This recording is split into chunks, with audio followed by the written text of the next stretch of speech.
The thing about models, though, having like a connectionist model, is that at least it's kind of like a hypothesis that allows you to make predictions, right?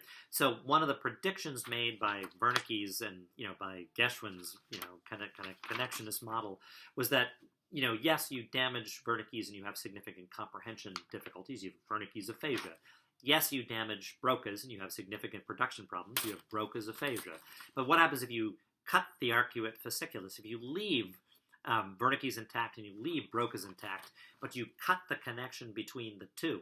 Well, this is what they predicted would be called conduction aphasia, because you were basically disconnecting Wernicke's from Broca's. And this is, they proposed a certain set of symptoms that would come from this. Like, for example, they said, oh, well, you're keeping, these posterior regions that are important for comprehension intact, so people should be able to comprehend. So there would still be normal comprehension, right?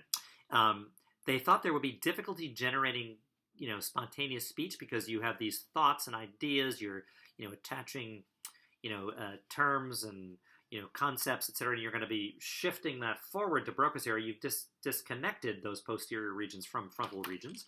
So they predicted that you would have difficulty generating spontaneous speech and also repeating speech, because if you heard something, comprehended it, and then tried to shift it, forward into production regions in the frontal lobe, well, you couldn't do that if you had disconnected, those two components, of the network.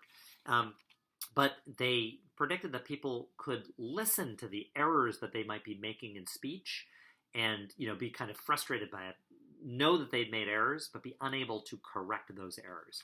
And there are a couple of cases, of what we call conduction aphasia. There aren't that many. It's a pretty rare syndrome.